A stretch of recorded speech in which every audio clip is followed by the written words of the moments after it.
If you seek to shape the future, listen to those who design it. Welcome to If You Seek by Useberry, where expert voices guide us to UX wisdom. Leishi Corbello here, your host on the journey of If You Seek. If you are seeking a different way to learn and understand user, this is the podcast for you. Maybe you are questioning, why If You Seek? Picture as an open door to curiosity. In every episode, we will strive to explore and gain deep insights from experts shaping their domains. We want you to feel enlightened, educated, or even inspired after each episode. The idea is to foster connections within the UX industry. Also, remember from user recordings to click tracking and user flows, our platform offers a variety of insights for better decision making. Elevate your research game with Useberry. Discover more at useberry.com. Follow us on social and drop your thoughts in the comments. Today, we are thrilled to welcome Andrew Gordon, a senior research consultant at Prolific. With a PhD in cognitive neuroscience from the University of Bristol, specializing in misinformation reliance, and postdoc at the University of California. His transition into consulting allows him to combine his deep knowledge with a passion for impactful research on a broader scale. A prolific author with numerous peer-reviewed publications, Andrew is a recognized speaker at academic and industry conference, where he shares evidence-based best practices. Today, we delve into the topic of exploring AI impact on research. So if you're eager to learn how to leverage AI effectively, stay tuned for this enlightening conversation. Let's start the show. Hello, everybody. My name is Leishi Corbello, and I'm the host of If You Seek. I'm super happy to be here today with Andrew Gordon. How are you, Andrew? I'm doing all right, thanks. Super happy to have you here on the podcast. How has been I don't know if this is your morning. For me, it's my morning. How about you? I'm from Puerto Rico, the Caribbean island. Yeah, it's early afternoon here in a very, very grey and rainy southern England, but we've got our 4-day weekend coming up, so it's end Well, of the week. that doesn't sound too bad. Actually, it sounds amazing. Breaks. So the episode of today has a lot of people wondering what they can learn from you. It's a hot topic, definitely. And today we'll be talking about exploring AI impact on research practice. Are you ready to share some insights? I'm very, very ready. Yeah, I think it's definitely an area that's on a lot of people's minds at the moment. So yeah, happy to give what insights I can.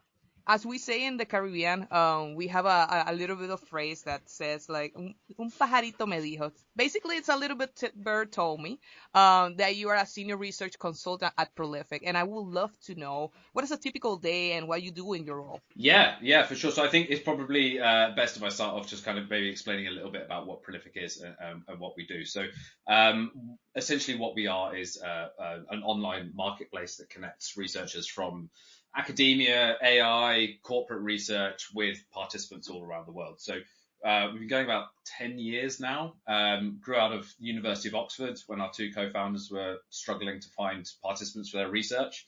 So they built a little app to do exactly that. And now 10 years on in April, we've got about 150,000 people all around the world in 36 countries and about 30,000 active participants, researchers, on the platform. So quite a big change. So in terms of what I do at Prolific, like you say, I'm senior research consultant.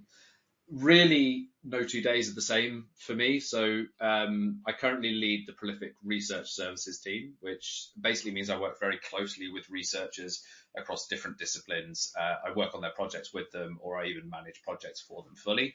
So most days, you'll usually find me kind of buried in creating bespoke experiments, managing participant pools, recruiting niche participants, writing analysis code, writing reports, kind of all manner of different things. But given the breadth of research that happens on Prolific, pretty much every project I run is totally different, which is quite nice for me because it means every single day is different. And alongside all that stuff, I actually came to Prolific from academia, so I do still continue to run my own streams of research kind of under the Prolific banner, mostly interested in basically kind of research methodologies for online research. So I'm interested in what are the best predictors of data quality? How can we get the most out of participants? And more recently, I've been really, really interested in AI and the impact that AI is having on research and how we can best leverage AI going forward. So a little bit of everything. I do a little bit of public opinion polling as well.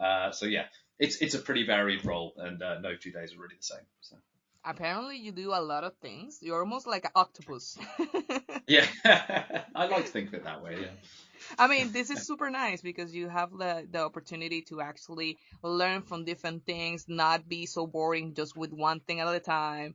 And you can Yeah. also like learn from people. I remember when I started my career, my trying to explain to my dad what it was a typical day of what the things that I do, and he was like, "I don't get it. You study Right. people?"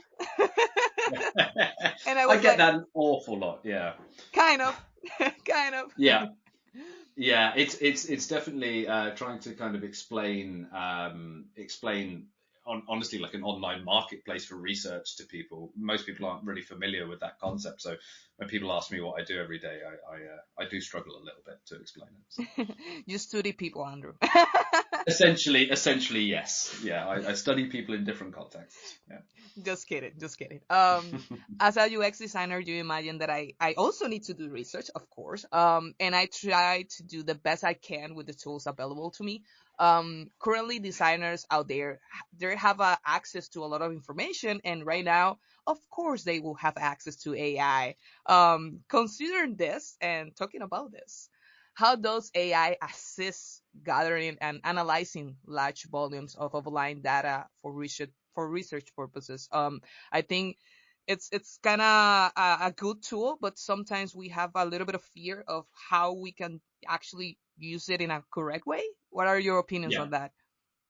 Yeah, definitely. I think the one thing I will caveat just at the start of my response is I find that the pace of change in AI and what it can do is a little bit overwhelming. So I'm always conscious what I say, a week from now, by tomorrow might be out of date. So, worth bearing that in mind. But in what I do, I'm starting to really see the impact of AI on the research world in general, right? So you think about research 15 years ago, we were basically using pen and paper research, before online data collection was possible. We then moved to online data collection, which kind of revolutionized research again. Suddenly researchers are able to basically have much larger samples from much more diverse backgrounds, do their research much faster. And now you've got this kind of AI revolution, this third wave of revolution happening as well, where AI is impacting every single stage of the research pipeline. So to take it in kind of stages of where I've seen the impact. At the early stage of research, when you're exploring the space, you're trying to develop a literature review. AI is there are tools out there that use AI to basically make that process much more condensed, right? AI can search literature space for you just through using natural language questions. You can interact with that, and beyond that, large language models are kind of ideal for summarizing content and developing themes and clusters around things. So that whole kind of ideation stage of research has just been massively, massively condensed. And then you get to the actual survey itself, right? So AI, that a quick search online will show you kind of all the different types of AI that can help in the survey design process. So now you can actually just simply prompt an AI with a survey idea and it will generate it entirely fully for you, right? There's even tools out there that can do qualitative research. So you can have an AI interview your participants for you. You can get synthetic responses from AI to kind of test the space of an idea before you actually go live with human participants. When you get to the analysis stage, large language models are pretty proficient at doing that. They can suggest analyses, they can write code for you to do analyses. Still requires a lot of kind of significant direction on the researcher's part, but it's getting kind of more accessible and easier every day. And then finally, and I guess this is where the concerns about AI start to creep in a little bit more.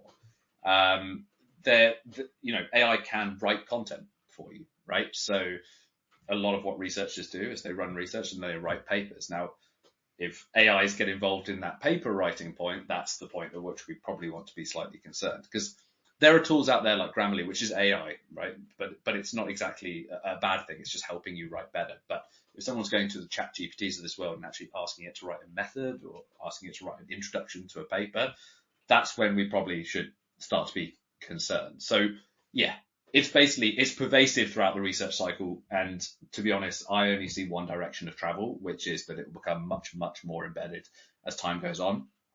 I don't really think that's a bad thing. It's making research easier and more accessible to a much larger part of the population.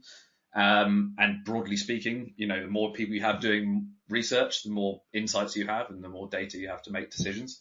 The big unknown for me is whether the fact that it facilitates so much more research, is it facilitating largely low quality research or is it facilitating more high quality research? And I guess time will tell on that one. One of the things that you mentioned that for me is super important to highlight, it's the way that we use tools. As you mentioned, Grammarly has AI, but it's a way to actually improve the things that we need to do, not necessarily doing the things that we need to do. Right. Exactly. Yeah. And another important thing is like right now AI, it's actually helping. I don't know if this is the correct word, but putting there the opportunity to everyone can do things that maybe they don't have the knowledge at one point, but now it's more easy to do and they are capable of doing because of AI. And I Yeah. think it's making available professional things that maybe people that have not necessarily like professional education but maybe a technical background can do it in a way that it will be more efficient for companies. So Yeah. it's a it's a I don't know, it's a difficult topic because of opinions, but to be honest, I think one of the things that we can say for sure is that it's actually putting faster the way that we work and putting faster the way that we can produce things. And I think Yes. the important thing is like how we measure that a final result and what is the type of result that we want to actually have. We have a result that is completely automated and doesn't have any human connection, integration, and sense of Mm. belonging, or it's something that we actually are thinking and we are really mindful of biases, are we really mindful of information, and we are really like conscious of the data that we are using. Yeah. So I really like your approach. Some people say like, and I heard a lot of conversations saying like, "Oh my God, we will not use AI." Well, I don't know if that is the correct way to actually see it. No. I don't think so. I think, that AI, like anything, AI can be misused, right? I think it's all about how you use it. I see AI as a way to augment what we're doing and to Mm, improve and speed up things. If you're using AI to fully replace something which should have a human involved, I think that's when the problems start to come in. And I think there is a risk that people are potentially too trusting of AI. Not generally speaking, but of certain bits of output of AI, and maybe using it kind of without thinking through more like how they should be involved in that pipeline with the AI. my favorite example, and I love it because I remember actually my my grandma actually saying to me, when I started in school, she was really into like you need to practice like mathematics. And I was super Mm. bad at mathematics. And I remember one time when I was almost teen, and I said to her, I have now a calculator. I don't need to, did Yeah, do the things with my mind. And she was so pissed off. She was like, "Oh my God, you will forget everything." And to be yeah, honest, that is AI at this point. Like, it's a tool that will help you, but you need to know the process in order to get the results. You need to actually create a correctly a prompt to actually get good results, because you can have a calculator, but definitely you can have a bad answer. yeah. Oh, 100%. I mean, a good example of that is, you could use an AI potentially to run some pretty complex statistical tests on some data that you don't understand, and you're going to get a result out, but without the kind of fully understanding why that test is being run, like, what the process is to arrive at that conclusion, then there's a real risk, right? That whatever you decide based on that is going to be wrong.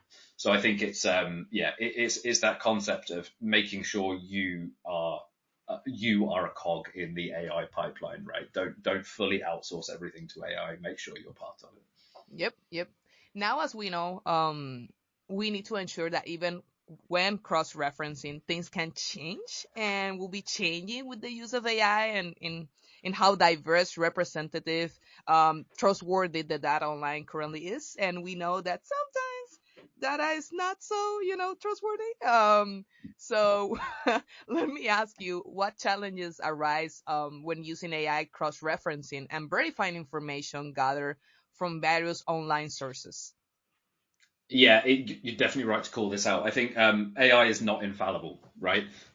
Most people will probably be aware of things like AI hallucinations, and these become very problematic, especially when you're talking about things like cross-referencing or verifying information. So, a hallucination is essentially incorrect data that an AI produces. So that could be caused by a whole number of factors, but the result is that the AI is going to provide you with a piece of information, potentially in a very authoritative and clear way, but the information could be completely wrong.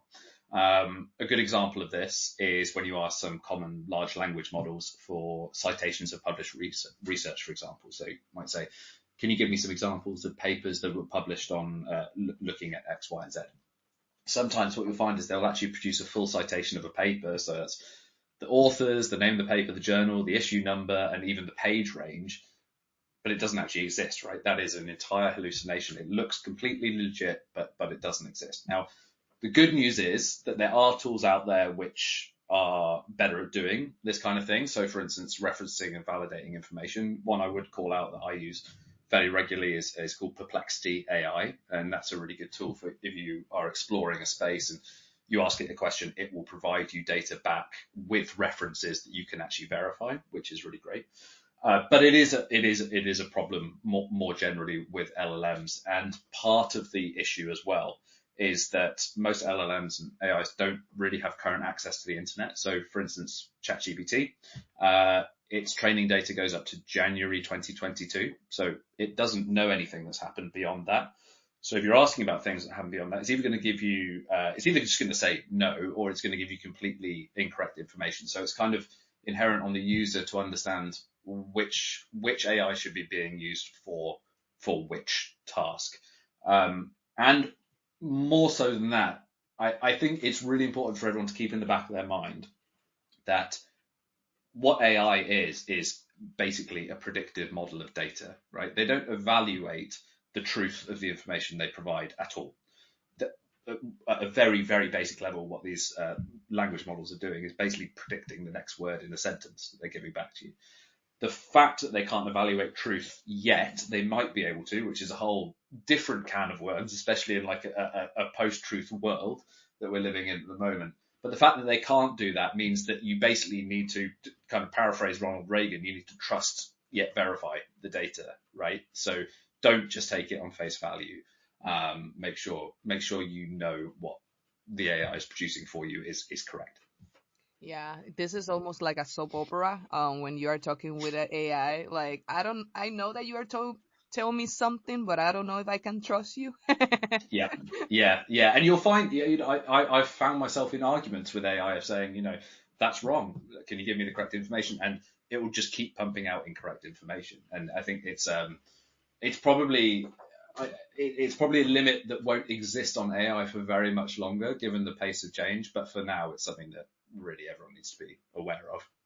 And also as a trained model, like it's super important to also like provide information in order if you want to use this as a tool.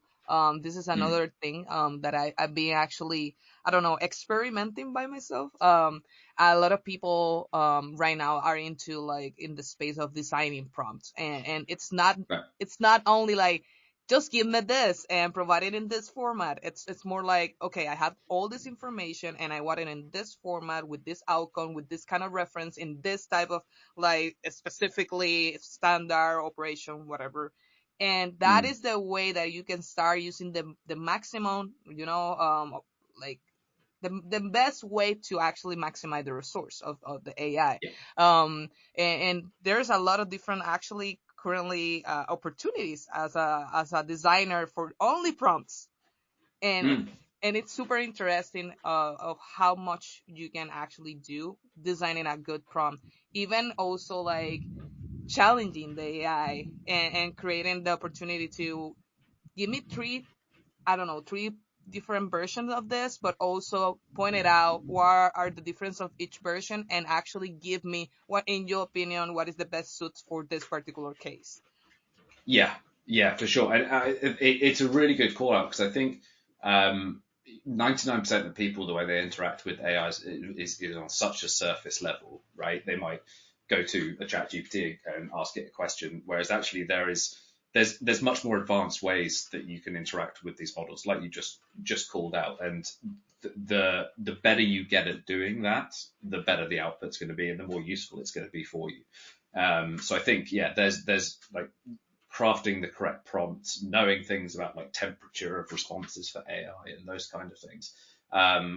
As soon as you start to kind of grasp those ideas with AI, you'll find that it becomes significantly more useful and much more reliable at the same time. Now, I want to actually ask you, how has the integration AI impacted traditional online research methodologies? I know that, as you mentioned at the beginning, we start with just paper and pencil doing research, Mm. but can be a huge change just adding a little bit of AI. Yeah. What is your opinion on that? Yeah, I mean, yeah, significantly is what I'd say. So, like as I mentioned before, it's now present in every stage of the research pipeline, and really the way it's actually impacted online methodologies as a whole. I think there's three kind of ways I often think about it. So the first is speed, right? It's basically speeded up everything we can do. So things that used to take days or months now can be condensed into hours. A good example, again, building out a survey. You used to have to basically define a survey in advance, question by question, set it up with all your logic, and then iterate on top of that, and so on and so on and so on. Now you can do that with a single prompt, right? It doesn't mean the process ends there, although I suppose it could, but it dramatically shortens the time the process takes. So we've really sped up the process at which research can be done by using AI. The second and probably I think the biggest impact it's had though is flexibility. It's really enabled researchers to do things that they just couldn't do before. So I touched on this earlier, but a nice example of this is qualitative work. So imagine you were going to run a series of interviews, right? Back in the old days, the pen and paper days of research, you would need an awful lot of time because you would basically need to be running all those interviews yourself, one after the other. And basically what that meant was it really limited the size of the sample you could get, because who has that much time, and the breadth of insight that you could actually achieve. Nowadays, there are AI-powered tools that can basically replace you in that task, right? So I've been playing around with some recently where you essentially give the AI a statement of work to act as an interviewer on your behalf, and it will interview a participant, and it will even respond to what the participant's saying, and it will adapt and all those kind of things. And really, by removing the need for the human interviewer, you've now got the situation where qualitative work, which used to be a much slower, much smaller samples, can now be done at the pace of quantitative work, which is a huge change, it kind of sea change in research, to be honest. So flexibility is massive. The third way I think is impacted, which is probably the one we don't want to think about so much, is potentially validity of research. So AI has taken a lot of decisions out of researchers' hands. That with the survey creation, for example, there's a real risk there that whatever the AI is generating for you or doing doesn't actually do what you want it to do. So how do we know an AI-generated survey is any good? How do we ensure that the AI interviewer is asking the right questions at the right time? So when we get into the situation where we're over relying on AI, like I said before, kind of it starting to replace us fully, there's a very real risk that's actually going to lead to like a concomitant drop in research quality. And the other side of this coin of validity is that not on the researcher side, on the respondent side, AI tools are really widely available now, right? Anybody can use ChatGPT. There are no barriers to that. There is a real risk that this starts to impact how people are responding when they're taking part in online research. So there was There's a study recently on MTurk, which actually flagged that like 40 to 45% of responses were AI generated. Obviously, if this is a problem that continues to grow, it's clear that there are pretty big issues for validity of research that's being conducted, because we might be moving from a situation where we're not analyzing human responses, we're analyzing AI versions of human responses. But with anything, it's an arms race, right? Like, as this becomes a larger problem, there'll be more and more focus given to solving it. So I still remain totally optimistic. I don't think it's a problem that invalidates any online research tool. I think it's just about knowing the best way to solve it, and researchers knowing what they can do, best practice to avoid it. And just for one moment, let's stop the conversation. Don't let biases dictate your UX research outcomes. Useberry's randomization feature levels the playing field, providing accurate and reliable insights. Set up studies effortlessly, analyze with confidence, and make informed decisions at lightning speed. Dive into useberry.com, join us on social, and share your thoughts in the comments. Your journey to enhance user experience begins now. Yep. Now I want to talk about one of my favorite topics, and this is something that I always try to push a little bit, diversity, equity, and inclusion, of course, with a little bit of twist of aligned research. The other day I was reading an article about bias, and we know that everyone has a bias.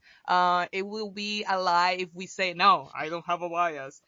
Because actually bias is a way that our minds actually act, because we need to take decisions so quickly that this is our like the mental models that we have. And if this is not me defining bias, this is actually a thing that you can check, fact check. I'm not using AI for this reference. For people who are listening to us, do you know that sampling bias can affect online research outcome? This is true. So it occurs when data collection is not random, leading to misleading conclusions. So that being said, what are the common types of bias that you encounter on online research, and how we can mitigate this? Yeah. So let me start off by saying that, yeah, there are so many different types of bias in research. Like, whether you're running it online, whether you're running it offline, there are biases outside of research that you can bring into research as well. So there's no way to cover them kind of all in this conversation. That being said, I think there are some certain biases which are potentially significantly more relevant when you're doing online work. And the first is exactly as you've picked up on, which is sampling bias. So back before online research was a thing and everything was in person, you were inherently limited in the sample that you could get, right? So sampling bias was still an issue, but it was kind of less of a factor because you didn't really have a choice of who was in your studies a lot of the time. Now that you have access to hundreds of thousands of participants around the world in different countries, different demographics, it's now really incumbent on researchers to make sure that they are sampling correctly and that the sample is correct for their research question.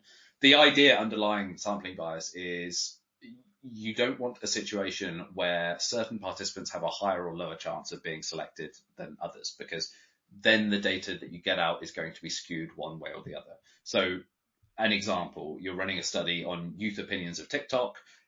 You accidentally survey a bunch of people over the age of 50. The data that comes out of that study is going to be pretty useless, right? The study data will be totally skewed by having that incorrect sample included. That's probably a pretty unrealistic example. But a more realistic example is if you're doing something like a new product test and you want to find out the opinions of the general population.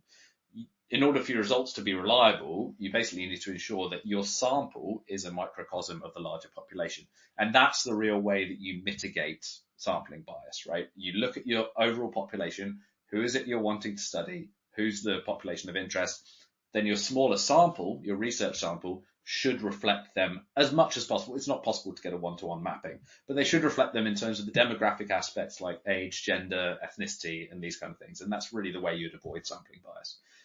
It becomes even more of an issue, I think, with AI and training AI. So a lot of the training of AI is done with what's called reinforcement learning with human feedback. So an AI model will generate output. humans will then evaluate that output on certain factors, feed that back, and then the model will be updated, right? And that's how the model will learn, by taking those human responses into account. Now, it's obviously really important to get as diverse a set of participants as you possibly can for that process. So you want to get as many ages, as many genders, as many ethnicities, as many educational levels, etc., as possible reflected in your training pool. We actually did some research on this with Professor David Jurgens and Jiaxin Pei from the University of Michigan. They built a data annotation tool called Potato, and we used that to essentially sample a very diverse set of participants and ask them to rate things, things like the toxicity of a statement, the offensiveness of a statement, the politeness of an email, these kind of things that would be used in AI model training. And fairly predictably, what we found was that different demographics responded differently to these questions. So younger people had a totally different perception of politeness than older people, and males had a different perception of toxicity than females. And what this really highlights is that if you're training an AI, you want all of those different perspectives included, right? You want the biggest, broadest set of perspectives you possibly can, because then the AI that comes out of it will take all of that into account and be much more useful. The other bias I just want to touch on quickly is self-selection bias, which is something pretty unique to online research a lot of the time, because it occurs when people are given the choice to participate in research. So there's a question as to whether the people who are choosing to take part in research are different to people more broadly, right? So with online research, you have people signing up to a platform to take part in a study. The question then becomes, how reflective of real people, the broader population, are those people? Anecdotally, there's evidence that, they tend to skew younger because they're more tech savvy. They tend to skew slightly more left wing, but the evidence still kind of remains anecdotal. And I think it's just something that researchers do need to be really aware of when they're doing online research. So I'll stop there. There's lots of other biases we could go into, but yeah, It's don't talk for hours on it. it's just a fascinating topic. Sorry, I think I can go with you 3 days talking about this. For example, one of the things that for me blows my mind is the data sets. Right now there is like a discussion out there of how diverse are the data sets that it's feeding the AI in order to train. And I know a big company, everyone know the name, we will not say it, that is actually creating open source data sets from different languages, religions, people, even like metrics and faces. And this is super good in a way in order to make more diverse those data sets, but also it's questionable how they get in this information and how these people are participating and how they are trading the information in order to participate and have this. So yeah, it's a difficult topic, but it's super important Yes. because Yeah. sometimes it's this playing thing about authority, power, and how we can include people from diverse backgrounds, but maybe it's not necessary in an equality way. That is super important too. Yeah, I think so, and it also kind of goes on to the question of like there are an awful lot of existing data sets online that you can use to train models, for instance, and mostly they don't include any kind of demographic information about who's been given those opinions. We found some kind of some tentative evidence. We found that responses to a data set that we found correlated very highly with the responses we got from white older males, but didn't correlate highly with any other demographic, which suggests that those data sets are actually being produced by a pretty small subset of the population, which should be a concern. And I think, honestly, the solution, other than, we should always be generating data with a diverse set of participants, is also this data should be labeled, right? It should show who the data's come from, so that can be taken into account at the point that the data is used. I think that would go a very long way to sorting out this problem as well. Great one with that one. I really like it. So now before we go, I want to leave the audience with some tips and tricks on online methodologies of research, taking advantage that you are with us, of course. First of all, how can researchers optimize the user experience of online research platforms to minimize participant dropouts rates? This is super important. I know a lot of UX people that they are saying to me like, oh my God, it's super hard to find at least 25 participants. And from those 25, I just have 10 that they are good. The other ones are drop out. How we can Yeah. work with this?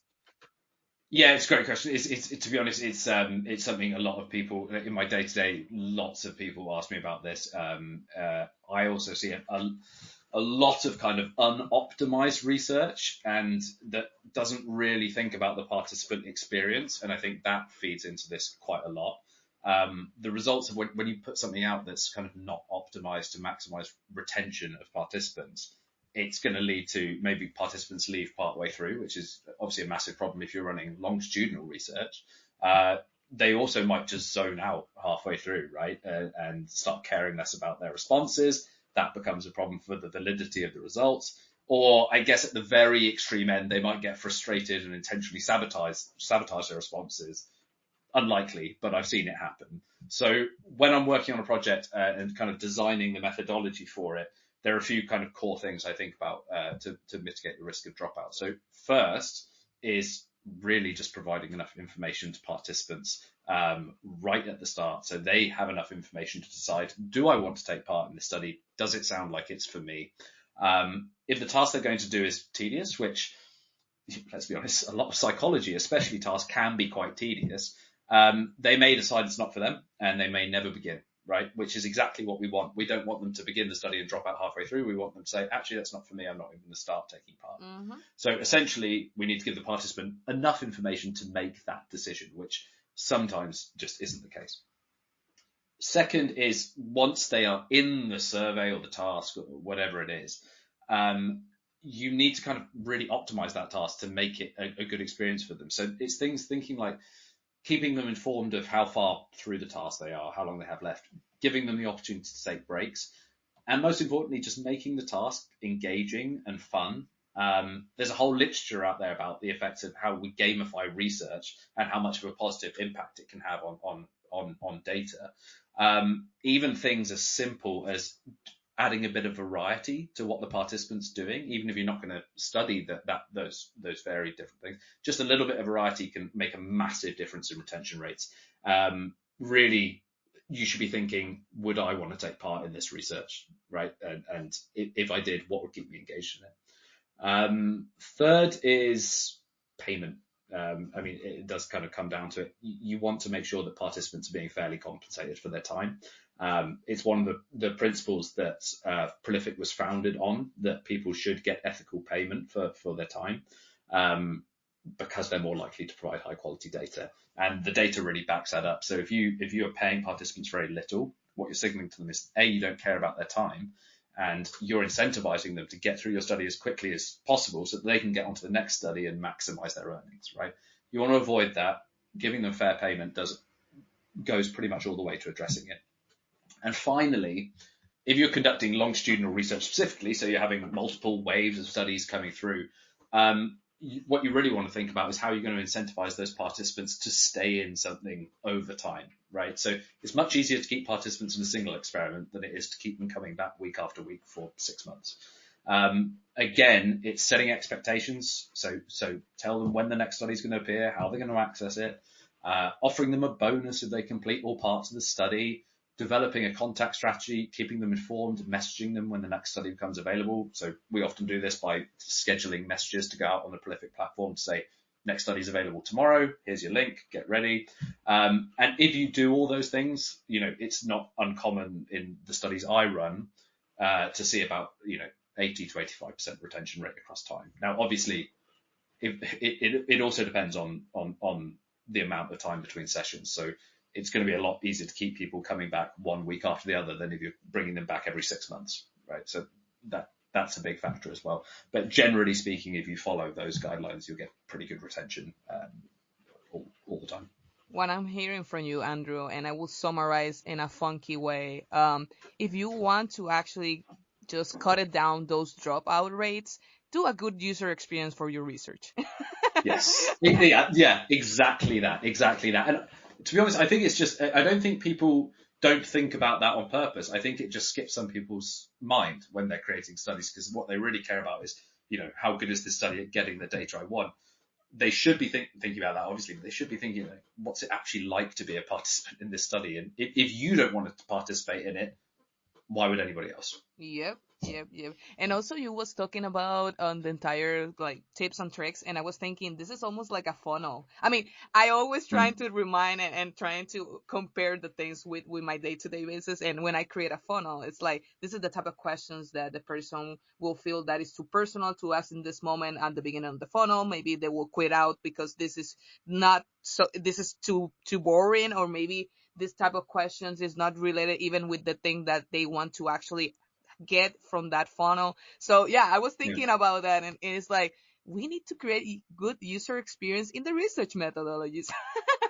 Yes, yeah, 100%. Honestly, I think if you're thinking about this at the point the research is already running, it's too late, right? This all needs to be done. Like you need to design everything perfectly up front and be thinking about this before a participant ever sets foot in your study. So thinking about that, I guess you could call it the top of the funnel, right? Like from there onwards, like what's the best experience I can give to participants? Yep. So, what are some practical tips for effectively communicating research findings and online methodologies to diverse audience? I talk about a lot in different other podcasts and episodes that create people that are creative and people they are from management side. They're even if they are talking the same language, they talk in different types of like communications, right? um Mm, People are from management talking about numbers, creative people talk about like qualitative things. So it's really important to actually trying to talk about the same language, and even more yeah. important when you are trying to convey information.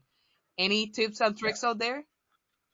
Yeah, I mean, yeah. First of all, I'm a big believer in basically sharing kind of research to the public at large. I think it's really important. I think there's a massive gap in that happening at the moment. I think there's a disconnect between the public and the researchers, because basically most of the research that's being done ends up in scientific journals, often behind a paywall, and it's only ever read by other researchers. So it's kind of like a closed community. The findings never make their way out of that community into the public view unless they're picked up by the media. And if they are picked up by the media is very good at sensationalizing results and really losing the point. So, even if that happens, the public may not be getting the true story. Um, it's a difficult one. I don't think there's an easy answer for how we communicate research more widely. Um, the one thing I would say is, I think leveraging social media and things like YouTube holds like great promise. I follow a channel on YouTube called 2 Minute Papers. They are basically the best at doing this, right? So they take what are incredibly complex AI papers that I read them and it's very, very hard to get through. It's very, very high level. They take them and they turn it into a 5 minute video on YouTube, and they explain it in a Nice. nice, simple way. And yeah, it's just it allows me to stay up to date with this whole area of research without ever actually having to read the papers. It's initiatives like that, I think, that really do close the gap between us and the public. The other things like open science principles. So it's happening more and more that researchers are making their papers open access, which basically means anybody can read them. They're not behind paywalls. That makes a massive difference. And, the public can go to open repositories like SciArchive and all these websites to find those papers. And the final thing, which I've only started doing more recently, actually, since I work for Prolific, is sharing the output of your data with the people that made it happen. Right? I get contacted a lot by the participants in the studies I run saying, I'd really love to see the results of this. And even if they don't contact me, I still make a point of sharing the results. So if a paper, if it's a blog that comes out, if it's a white paper, if it's a scientific journal, I try to make sure that I'm going to share that with the people that made it happen. I think that's a really nice way to kind of bring the public and participants kind of along for the research ride. That's a super nice thing to do, but also there is a way not only sharing information but also sharing points of view. Like every time that I do an interview and we release an episode, the guest speaker actually point it out and sharing social channels in a different way that sometimes I don't even ask it I Right. don't even think about it. And sometimes there are things that they are not so good for me in the interview and they really like it, and that could Yeah. happen also with research. Sometimes they are really into one finding that you are like, what? And they really want to share that, and it's super Yeah. important because everyone has a different point of view, and the way that they can communicate the information, it's surprising. um Yeah. another Definitely. another thing that I love is how we can humanize the information, and that YouTube channel, it's super cool. Can you mention it again? Sorry. Yeah, it's called 2 Minute Papers. 2 minute I papers. only learned about it very recently from a colleague, but she said it was brilliant, and I fully agree. It's you can almost just have it on in the background, while you're doing work, just to keep up with everything. So We have another episode with Sergey Golubev, and I was talking about humanized information and how we can share that specific part of how this is making an impact of people's life. And that is the mm, way that you can actually catch the attention of stakeholders, of people that are in your company, that yeah, are your internal clients, that sometimes they think, yeah, we need research. This is part of the process. Just let me know the bullet points. But when you start actually putting information and humanize the information and put in context, quotes, and even like a yeah. specific parts of the research of the people talking about it, that is the way that actually you can hook them. Yes, yeah, for sure, for sure. I know, I totally agree, and I think in like initiatives like this podcast, right? I mean, this being able to talk more kind of conversationally about research, I think also is great, right? Because I think it's a lot more digestible for. Like, I think there's a big element to making research digestible for people, right? Otherwise, it's just too much of a mammoth ask to ask them to read a scientific paper, which, I'm a researcher and sometimes I dread the thought of reading scientific papers. So, Even Andrew doesn't read. No, just kidding. We are getting to the end of the episode. I'm super sad because I love to talk to you. I think you have a lot to share and a lot of knowledge to share with the audience. And we can be 4 hours here, but yeah. yeah, So before we go, I want to thank you, Andrew, for sharing your knowledge without it of If You Seek. Before we go, if we want to actually, I don't know, making some questions to you, where we can find you. yeah, you can find me on Twitter. It's at Andrew J Gordon, or LinkedIn. You just search for Andrew Gordon Prolific. And yeah, to be honest, there's probably going to be a lot of links to me on the Prolific website. So prolific.com, you can find me there. Thank you so much for participating with us and sharing all this information with the audience today. No worries. Thank you very much for having me. It's a great conversation. Well, it will be to the next episode of If You Seek. Thank you for joining us on If You Seek. For more exciting content, follow us on our social channels. Your review means the world to us, so don't forget to leave one. And of course, hit that subscribe button on Apple Podcasts, Google Podcasts, or Spotify to stay updated on our latest episodes.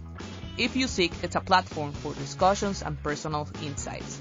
The opinions presented by guests are independent and do not represent the official position of the host, Useberry, or sponsors.